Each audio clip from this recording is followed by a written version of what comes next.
Hello and welcome along to the next installment of my camper conversion YouTube channel.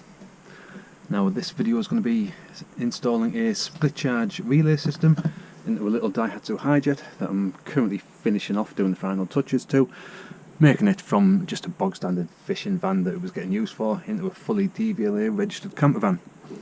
Now all the jobs I've already done to this van are already fully documented on my channel, so if you haven't seen those already, do have a look. Subscribe as well. There's going to be loads more videos to come on my next projects as well. But as this video itself is going to be fitting a full split charge relay into the van. Now this van actually has the starter battery at the back of the vehicle rather than the front, because the engine is actually under the driver's seat. It doesn't actually have a bonnet, so everything else is scattered around the van. So it's going to be going from the starter battery there, and I have a leisure battery inside the kitchen pod, just inside there. So I've got some chunky 100 amp cable, got plenty of heavy duty battery connectors, a couple of 100 amp inline fuses. So I'll run through exactly how I start fitting it in as we go along, and at the end of the video I should have a fully functioning split charge relay system to completely top up the leisure battery whenever the full main starter battery is completely charged up when the van's running. So I'll get some tools out, start getting everything prepped up, all the wire crimped, cut. There's going to be some inline fuses either side of the battery, just to be sure. So as I say, I'll film everything as we go along, and we'll see what it looks like when it's all fitted in.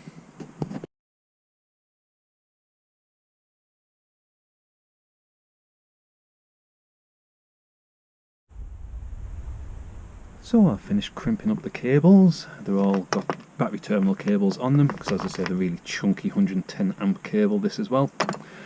They're also going to get a 100 amp inline fuse next to each battery, and it's going to be as close to the battery as possible, just in case there were any issues. It'll pop the fuse before causing any issues with the relay or any other electrics or anything like that. So this is basically going to get attached either side of a cable, just with little nuts and bolts, just to be sure that they're fully secure. Then I'm going to tape them up with some electrical tape as well, just so there's not going to be any chance of the metal on the fuse or the connections touching any chassis, bodywork, anything like that. The only thing I'll leave exposed is the actual see-through bit on the amp, on the fuse, sorry, just so then you can see whether it's blown or not, but everything else should be nice and neatly covered up with electrical tape, just to make it nice and safe. So now I'm going to run a cable underneath the van from where the leisure battery is under the kitchen area, down, across, and run it back up for where the starter motor battery is under there. So I've just took the leisure battery out just for better access while I'm fitting the split charge unit in. Now that's already got a cable fitted on the inside that goes to the starter battery, so I've fed that down underneath the chassis, and then if I show you underneath, it's cable tied up to the actual main chassis beam, then across, and this itself, that's the battery box that just hangs beneath the van, and that has actual starter cables going through already, so that's already going through the same hole. So I've got that poking up where all of the other starter cables appear in there, as you can see, and I've just finished taping the, well, securing and taping the inline fuse in for that one as well. So this cable now just needs bolting to the starter battery, and another cable from the split charge to the leisure battery. As you can see, there's the nuts and bolts going through the securing of the actual the inline fuse as well. Again, it's just to be sure, safety first, and obviously it's not going to be sparking against the battery case or anything like that. Now it's all securely strapped up as well. So that one's going to get attached, as I say, to the starter battery, and now I'm just going to get the other end sorted out for the leisure battery.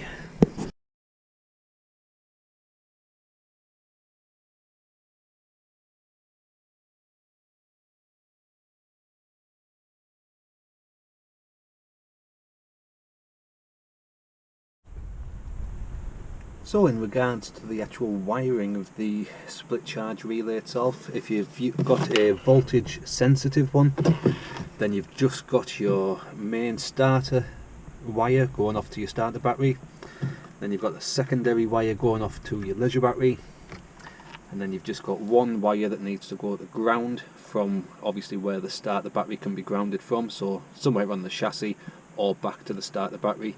Now because I'm putting this into a unit that's away from the starter battery, I've just scratched all the way away on some of the wheel arch, all of the paint, back to bare metal. So I'm just going to drill through that, and then I'm going to be attaching this part of the split charge relay just to the bare metal on the actual chassis of the wheel arch, and then that will ground it off to the negative of the starter battery. Now if you're running a leisure battery and it's not currently grounded to the chassis of the van, it will need to be grounded because it needs to have a complete circuit. Now I didn't have this grounded, I was just having a complete feedback loop going off a grounding block. So I'm also going to have to now ground this leisure battery to the same spot as well. So I've just made another little cable there as well. I'm going to attach this to the leisure battery, then ground that off to the same place as where that one's going to be for the starter battery, connect the actual cables up to the batteries, and that's it. So I'll crack on, get the leisure battery back in place, as I say, get these little bits wired into the bare metal area that I've just scraped away on the wheel arch, and then as I say, I'll show you it all working up. So that's everything now wired and fitted in place now. I've got a 110 amp battery fitted in place with a couple of retaining brackets just to be sure that that can't start bouncing around. All the fuse boxes in place at the back with all of the electrics individually fused, and they're all wired in as well. The voltage sensitive split charge relays in. You can see there's the 100 amp fuse at the leisure battery end as well, so there's one at the starter battery and the leisure battery just in case there were any issues.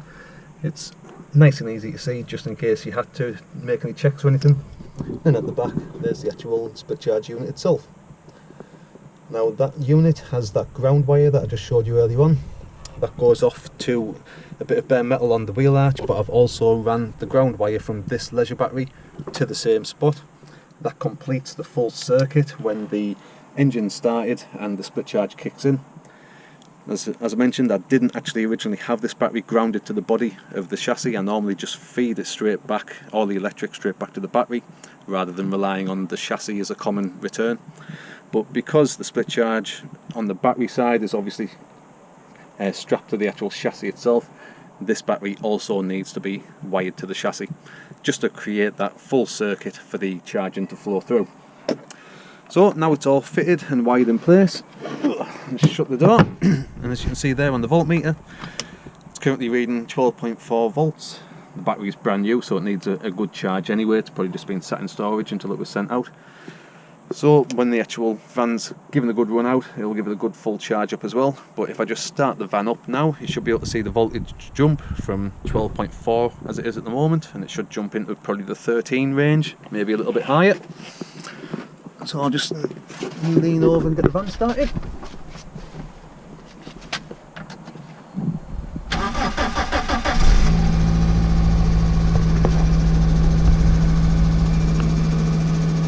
There we go, with the van started. It's obviously kicked in and reached the range that will start the split charge relay, and you can see there it's jumped from 12.4 to 13.3, 13.4, and that should just keep increasing up to the point where the battery reaches a nice charge level. And obviously as long as the van's running, it's always going to be charging up both the starter battery and the leisure battery at the same time. As you can see there, it's up to 13.4. It'll probably keep ticking up to around about the 14 volt level. Yep, 13.5, so yep. Goes to show that's all wired in, fully working. I'll just stop the engine again.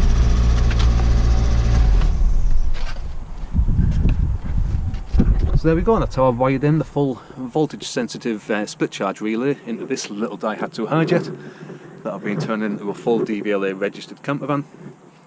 Now it's the same process regardless of what van you're putting in, but the only difference is most vans will have the battery at the very front of the van. This is just a quirky little van that has it at the actual rear. If you're doing one where the battery's at the front, you can either feed the live feed cable through the bulkhead, or you can do as I've done on this and go underneath the van and poke the cable up, just like I have under there, where it's just coming straight through the actual chassis floor. So I hope you found this video useful.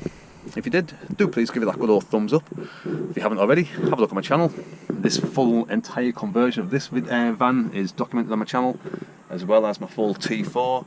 There's another Hijet, a Ford Connect. There's loads more projects to come as well. I've just taken on a few more new projects, so there's going to be loads of content to come as well. So, video, thumbs up, subscribe to the channel if you haven't already, and have a good look through the videos. There's over 100 videos on there now.